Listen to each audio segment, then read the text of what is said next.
ഇത്ര ഈ ബ്ലാക്ക് മാജിക്കിന്റെ വിഭാഗത്തിൽപ്പെടുന്ന ഇത്തരം കാര്യങ്ങളെ ചെയ്തു വെച്ചിരിക്കുന്ന ഇത്തരം കാര്യങ്ങളെ കണ്ടെത്താൻ റേക്കി ഹീലിംഗിന് പറ്റും. പറ്റും, കണ്ടുപിടിക്കാനും പറ്റും, ചെയ്തവൻ ആരാണെന്നും കണ്ടുപിടിക്കാൻ പറ്റും, പ്രതിവിധിയും ചെയ്തു കൊടുക്കാൻ പറ്റും. അതെങ്ങനെയാ? കവടിപ്പലകയുടെ കവടിയൊന്നും വേണ്ട, നമുക്ക് എനർജി വെച്ചിട്ട് ഓറ സ്കാനിങ് എന്ന് പറഞ്ഞൊരു ടെക്നിക്ക് ഉണ്ട്. നമുക്ക് കൈവശം കൊടുക്കുക പലതും ഫുഡിലായിരിക്കും മിക്ക ആളുകളും കൊടുക്കുക.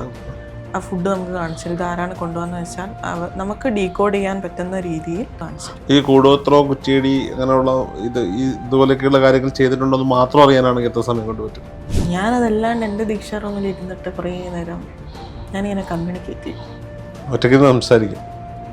പക്ഷെ എനിക്കതിന് റിപ്ലൈ കിട്ടും. അത് ഞാൻ പറയുമ്പോൾ വിചാരിക്കും തള്ളുന്നതാണ്. അതാ ഞാൻ പറഞ്ഞ റേക്കിയുടെ അടുത്ത് ഈ കൂടോത്രം ഗൂഢപത്രം എന്നൊക്കെ പറയുന്ന ബ്ലാക്ക് മാജിക് രീതികൾ, മാരണം, വശ്യം എന്ന് പറയുമ്പോൾ പല വശ്യം, സാമ്പത്തിക വശ്യം എന്തായാലും ഇത്ര ഈ ബ്ലാക്ക് മാജിക്കിൻ്റെ വിഭാഗത്തിൽപ്പെടുന്ന ഇത്തരം കാര്യങ്ങളെ ചെയ്തു വെച്ചിരിക്കുന്ന ഒരു കൂട്ടം ആളുകൾ, ബാധിക്കപ്പെട്ട കുറേ ആളുകൾ. കുറ്റിയടിക്കുക എന്നൊക്കെ പറയുന്നത്, ഒരാളെ നശിച്ചു പോകാൻ വേണ്ടിയിട്ട് ചിലയിടങ്ങളിൽ പോയി കുറ്റിയടിക്കുക, കോഴി ഇറക്കുക. അപ്പോൾ ഇതൊക്കെ ചെയ്തു, ഇത് ബാധിക്കുന്നു എന്ന് വിശ്വസിക്കുന്ന വലിയ സമൂഹം നമുക്കിടയിലുണ്ട്. അതുമായി ബന്ധപ്പെട്ട ആരാധനകളാണ് നമുക്കുണ്ട്. ഇത്തരം കാര്യങ്ങളെ കണ്ടെത്താൻ റേക്കി ഹീലിംഗിന് പറ്റും. പറ്റും, കണ്ടുപിടിക്കാനും പറ്റും, ചെയ്തവൻ ആരാണെന്നും കണ്ടുപിടിക്കാൻ പറ്റും, പ്രതിവിധിയും ചെയ്തു കൊടുക്കാൻ പറ്റും. അതെങ്ങനെയാ? കവടിപ്പലകയുടെ കവടിയൊന്നും വേണ്ട, നമുക്ക് എനർജി വെച്ചിട്ട് ഓറ സ്കാനിങ് എന്ന് പറഞ്ഞൊരു ടെക്നിക്ക് ഉണ്ട്. സെക്കൻഡ് ലെവലിൽ പഠിപ്പിക്കുന്നതാണ്. അപ്പോൾ നമ്മുടെ ഓറയിൽ ഈ പറഞ്ഞ പോലെ ബ്ലാക്ക് മാജിക് അല്ലെങ്കിൽ കൈവശ പ്രയോഗമൊക്കെ വന്നിട്ടുണ്ടെങ്കിൽ ചില കളേഴ്സ് വെച്ചിട്ട് നമുക്ക് ഡീകോഡ് ചെയ്യാൻ പറ്റും. കളേഴ്സ് നമുക്ക് കാണാൻ പറ്റും. തേർഡ് ഐയിലൂടെയാണ് നമ്മൾ സെൻസ് ചെയ്യുന്നത്. പഠിപ്പിക്കുന്നുണ്ട് സെക്കൻഡ് ലെവൽ. അപ്പം നമുക്കത് കണ്ടു കഴിഞ്ഞാൽ അതെടുത്ത് റിലീസ് ചെയ്യാനും ഒരുപാട് സമയമൊക്കെ എടുക്കുന്ന പ്രൊസീജിയറാണോ? 1 hour ഞാൻ എടുക്കുക. 1 hour എടുക്കും. കംപ്ലീറ്റ് ഓറയുടെ 7 ലെയേഴ്സ് നമ്മൾ നോക്കണമല്ലോ. അതിൽ അവർക്കുണ്ടാകുന്ന physical issues, mental issues, emotional issues, career problem എല്ലാം നമുക്ക് റീഡ് ചെയ്യാൻ പറ്റും ഒറ്റയടിക്കും. ആ സമയത്തുള്ള അവരുടെ എനർജി വെച്ചിട്ട് നമുക്ക് കണ്ടുപിടിക്കും. ഇനി അങ്ങനെ ഒരു സാധനം കണ്ടാൽ ഇത് എന്തിലാണ് ഇവരുടെ ശരീരത്തിൽ പോയെന്നാണ് നമ്മൾ റേക്കിയുടെ അടുത്ത് കമ്മ്യൂണിക്കേറ്റ് ചെയ്താൽ നമുക്ക് വിഷ്വൽസ് ഉള്ളിൽ തെളിഞ്ഞു കിട്ടും. കൈവശമാണെങ്കിൽ നമുക്ക് കൈവശം കൊടുക്കുക പലതും ഫുഡിലായിരിക്കും മിക്ക ആളുകളും കൊടുക്കുക. ആ ഫുഡ് നമുക്ക് കാണിച്ചു ഇത് ആരാണ് കൊണ്ടുവന്ന് വെച്ചാൽ നമുക്ക് ഡീകോഡ് ചെയ്യാൻ പറ്റുന്ന രീതിയിൽ റേക്കി നമുക്ക് കാണിച്ചു. ഈ കൂടോത്രോ കുറ്റിയടി അങ്ങനെയുള്ള ഇതുപോലെയൊക്കെയുള്ള കാര്യങ്ങൾ ചെയ്തിട്ടുണ്ടോ എന്ന് മാത്രം അറിയാനാണെങ്കിൽ എത്ര സമയം കൊണ്ട് പറ്റും? ഒരു ½ hour. അത് ചില എന്താ ഇപ്പൊ ചെയ്യാമോ ചോദിക്കാനായിരുന്നു. അല്ല, അതങ്ങനെ ചെയ്യാൻ പറ്റുന്നൊരു പ്രൊസീജിയർ അല്ല. അതുകൊണ്ട് പറഞ്ഞല്ല, നമ്മളത് വളരെ സ്വസ്ഥമായിട്ടൊരു ക്ലോസ്ഡ് റൂംസിലിരുന്ന്, കാരണം റേക്കി നമ്മുടെ അടുത്ത് കമ്മ്യൂണിക്കേറ്റ് ചെയ്യുന്നത് പല രീതിയിലായിരിക്കും. ചിലപ്പോൾ അത് ശബ്ദങ്ങളായിരിക്കും. അപ്പോൾ അനാവശ്യമായ ശബ്ദങ്ങളൊന്നും അവിടെ ഉണ്ടാവരുത്. അതുപോലെ തന്നെ ചിലപ്പം എഴുതി കാണിച്ചു തരും, ഡിജിറ്റ്സായിട്ട്, ഇംഗ്ലീഷ് ലെറ്റേഴ്സ്, അല്ലെങ്കിൽ നമ്മുടെ ഉള്ളിൽ വിഷ്വൽസ് ആയിട്ടൊക്കെ വരും. ഇതിന് നമ്മൾ ഏറ്റവും കോൺസെൻട്രേറ്റ് ചെയ്തിരുന്നിട്ട് വേണം ഡീകോഡ് ചെയ്തെടുക്കാൻ. സ്കാനിങ് ചെയ്യുന്ന സമയത്ത് മറ്റ് ഡിസ്റ്റർബൻസ് ഒന്നും, ഈവൻ നമ്മുടെ മൊബൈലും കാര്യമൊക്കെ നമ്മൾ മാറ്റി വയ്ക്കണം. എന്നിട്ട് വേണം കണ്ണടച്ചിരുന്ന് ഇത് ചെയ്യാൻ. കണ്ണ് തുറന്നു കഴിഞ്ഞാൽ റീഡിങ് കട്ടായി പോവും. അപ്പോൾ കണ്ണടച്ചിരുന്നിട്ട് നമ്മൾ ചെയ്തെടുക്കും. ഡിസ്റ്റൻസ് ആയിട്ട് പോസിബിളാണ്. ഡിസ്റ്റൻസ് ആയിട്ട് എൻ്റെ എല്ലാ സ്കാനിങ്ങും ആകെ പഠിക്കുന്ന സമയത്ത് ഗുരുവായ വിനോദ് സാർ തന്നെയാണ് ആദ്യമായിട്ട് ചെയ്യുന്നത്. അത് മാത്രമാണ് ഡയറക്റ്റ് സ്കാനിങ്. ബാക്കിയെല്ലാം ഡിസ്റ്റൻസ് തന്നെയാണ്. വിനോദ് സാറിൻ്റെ വയറിൻ്റെ ഭാഗത്ത് ചെറിയ ഇഷ്യൂസ് ഉണ്ടായിരുന്നു. അപ്പോൾ ഞാൻ ചോദിച്ചപ്പോൾ പറഞ്ഞാൽ എനിക്ക് എപ്പോഴും അത് ബുദ്ധിമുട്ടുണ്ടാകും. എൻ്റെ അടുത്ത് തന്നെ നിൻ്റെ റീഡിങ് കറക്റ്റാണ്, നീ നോക്കുമെന്ന് പറഞ്ഞു. അപ്പം ഞാൻ കൈവച്ചപ്പോൾ എൻ്റെ അടുത്ത് തന്നെ ചോദിക്കുന്നു. അപ്പം ഞാൻ ചോദിക്കാൻ പറഞ്ഞപ്പോൾ ഞാൻ പറഞ്ഞു എനിക്കൊന്നും അറിയില്ല, എനിക്ക് കാണിച്ചു തന്നതിന് താങ്ക് യു റേക്കി എനർജി എന്ന് പറഞ്ഞിട്ട് ഞാൻ നോക്കി. അപ്പം ഞാൻ കാണുന്നത് ഒരു ട്രൗസറൊക്കെ ഇട്ട് നിൽക്കുന്ന ഒരു പ്രായം, ചെറിയ കുട്ടി. ഒരു 10 വയസ്സിൻ്റെ ഉള്ളിൽ, ഇപ്പോഴും എൻ്റെ ഉള്ളിൽ ആ വിഷ്വലുണ്ട്. ഒരു 10 വയസ്സിൻ്റെ ഉള്ളിലൊരു ആൺകുട്ടി ഒരുപാട് ടാബ്ലറ്റ് കഴിക്കുന്നത് ഞാൻ കണ്ടു. അപ്പം ഞാൻ സാറിൻ്റെ അടുത്ത് ചോദിച്ചു, ഈ ഒരു ഏജിൽ സാർ എന്തെങ്കിലും മെഡിസിൻ? ഞാൻ കുറേ മരുന്ന് ആ സമയം കഴിച്ചിട്ടുണ്ട്. ആ മരുന്നാണ് എനിക്ക് വേറെ പണി തന്നത്. എനിക്കിതിനെ പറ്റി അറിയില്ല, പക്ഷെ ഞാൻ കണ്ട വിഷ്വലിലൂടെ എനിക്കതിനെ റീഡ് ചെയ്യാൻ പറ്റി. അങ്ങനെ നമുക്ക് പറ്റും. അപ്പോൾ അത് സാറ് പഠിപ്പിച്ച സമയത്ത് നമ്മളത് ചെയ്ത്, അതിനുശേഷം പിന്നെ നമുക്കിത് പിടുത്തം കിട്ടിയല്ലോ, ഇത് ഇങ്ങനെയാണെന്നുള്ള ടെക്നിക്ക് കിട്ടിയ പിന്നെ നമ്മളങ്ങ് ചെയ്തോ. ഞാൻ എൻ്റെ സ്റ്റുഡൻസിനെ പ്രാക്ടീസ് ചെയ്യിപ്പിക്കും. ഞാൻ ഇപ്പോൾ ഈ ഇത്തരം മാർഗങ്ങളൊക്കെ കൈവരിക്കുന്നവർക്ക് എല്ലാവർക്കും ഇത്തരം കാര്യങ്ങൾ പറയാനുള്ളൊരു സിദ്ധി ഇപ്പോൾ പലർക്കും ആത്മാർത്ഥമായി ഇത്തരം കാര്യങ്ങൾ പ്രാക്ടീസ് ചെയ്യുന്നവർക്ക്. ഇപ്പോൾ 2-3 എക്സ്പീരിയൻസ് വാസ്തുശാസ്ത്രം നോക്കുന്ന നിശാന്ത് തോപ്പിൽ സാർ, സാറിനോട് സാറേ ആകെ പ്രശ്നമാണ് ഇങ്ങനെ അങ്ങനെ രോഹിത്ജിയുടെ നാളെന്ത് വരുന്നത് മറന്നുപോയല്ലോ, ഇന്നതാണ്, ഓക്കെ. പുള്ളി ഒരു 2 മിനിറ്റ് ഇങ്ങനെ കണ്ണടച്ചിരുന്നിട്ട് പുള്ളി ഈ കാര്യങ്ങളൊക്കെ ഇങ്ങോട്ട് പറയും, നമുക്ക് വന്ന കാര്യങ്ങൾ. പുള്ളി അതിന് പേഴ്സണൽ വാസ്തു എന്നാണ് പുള്ളി അതിനെ പറയുന്നത്. ഇപ്പം ചണ്ടാള ബാബ, ബാബാജിയോട് ഞാൻ വിളിച്ച് ബാബാജി 10 മിനിറ്റ് രോഹിത്ജി തിരിച്ചു വിളിക്കാന്ന് പറഞ്ഞിട്ട് തിരിച്ചു വിളിച്ചിട്ട് കുറേ കാര്യങ്ങൾ ഇങ്ങോട്ട് പറയും. അത് അദ്ദേഹത്തിൻ്റെ രീതി. പിന്നെ ഞങ്ങൾക്ക് ഒരു വൈദ്യരുണ്ട് അഗസ്ത്യാർകൂടത്തിന് താഴെ. അപ്പം അദ്ദേഹം ശംഖ് വെച്ചിട്ട് നോക്കിയിട്ട് റീഡ് ചെയ്തിട്ട് കാര്യങ്ങൾ പറഞ്ഞു തരും.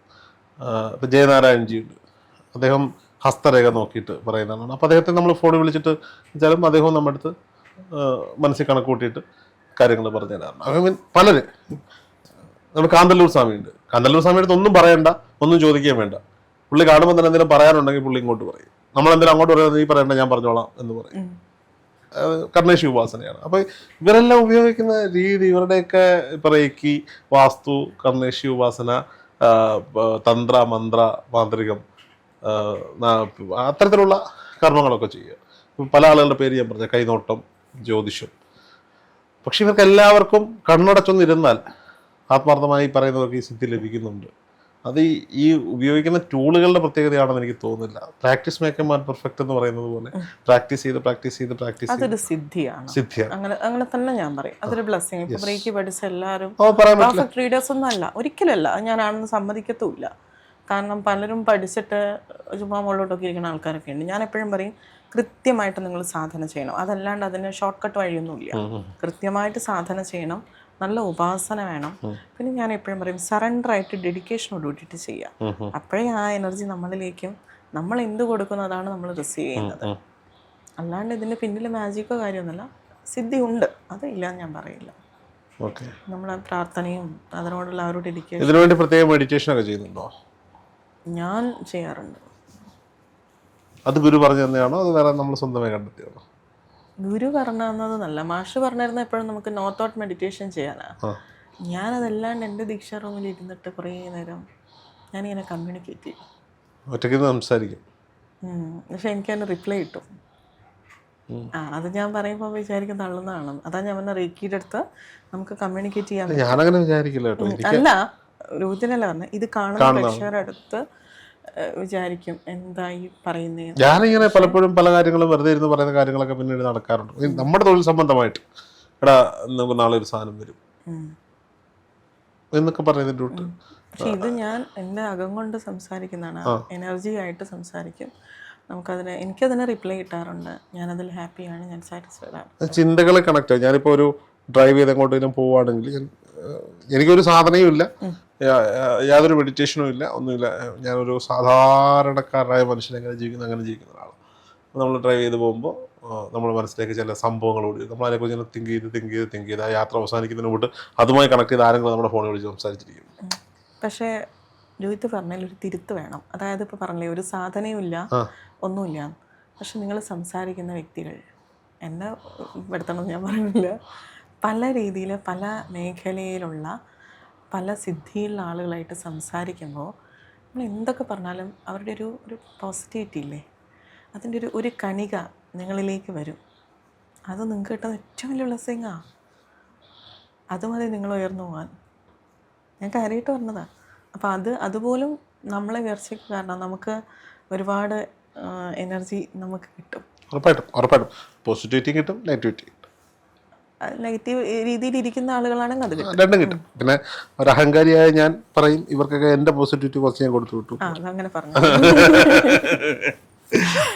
പലരും പറയാറുണ്ട്. ഇപ്പോൾ ആക്ച്വലി ആ ബാക്ക് മീഡിയ തുടങ്ങിയ കാലത്ത് നമ്മുടെ വീഡിയോകളൊക്കെ കണ്ടിട്ടുള്ള അന്ന് മുതൽ കാണുന്ന ഒരു ഏറ്റവും പ്രിയപ്പെട്ടവരായ എൻ്റെ പ്രേക്ഷകർ പലപ്പോഴും പറയുന്നത് പഴയ അഹങ്കാരിയായ രൂപത്തിനെ മിസ് ചെയ്യുന്നുണ്ട് കേട്ടോ, ഇടയ്ക്കൊക്കെ ഇച്ചിരി അഹങ്കാരത്തോടൊക്കെ സംസാരിക്കാം എന്ന് പറയാറുണ്ട്. വയ്യാതായി പോയതുകൊണ്ട് തിരിച്ചു വരുമായിരിക്കും, കർക്കിടക മാസം ഒന്ന് കഴിഞ്ഞോട്ട്. എന്തായാലും വളരെ സന്തോഷം. നമ്പർ ഞങ്ങൾ ഡിസ്ക്രിപ്ഷനിലെ വീഡിയോയിൽ ചേർക്കാം. റേക്കി പഠിക്കാനോ റേക്കിയെക്കുറിച്ച് കൂടുതൽ അറിയാനോ താല്പര്യമുള്ളവർ ആ നമ്പറിൽ കോൺടാക്ട് ചെയ്യാം. പലരും വിളിച്ച് പരാതി പറയുന്നുണ്ട്, വിളിച്ചാൽ കിട്ടാറില്ല. വിളിച്ചാൽ കിട്ടാറുണ്ട്, എടുത്തു കഴിഞ്ഞാൽ എനിക്ക് പെട്ടെന്ന് കൊടുക്കാൻ പറ്റില്ല. കാരണം ഒരുപാട് കോൾസാണ്. ഒരുപാട് കോൾസ് എന്ന് വെച്ച് കഴിഞ്ഞാൽ ഡെയിലി ഒരു മോർ ദാൻ 2000 എബോ മെസ്സേജ് മാത്രം വരും വാട്സപ്പിൽ. ഇതിനൊക്കെ റിപ്ലൈ കൊടുക്കണം. കോൾസ് എന്തായാലും 1000 ഇപ്പോൾ കോൾസ് ഒരു ദിവസം. അപ്പോൾ അത്രയും ഒരു കോൾ വെച്ച് തീരുമ്പോഴേക്കായിരിക്കും അടുത്ത കോൾ വരും. ഇത് എഴുതിയെടുക്കണം. പിന്നെ വെച്ചാൽ ഞാൻ രാവിലെ തൊട്ട് ഉച്ച വരെ ദീക്ഷ കൊടുക്കും.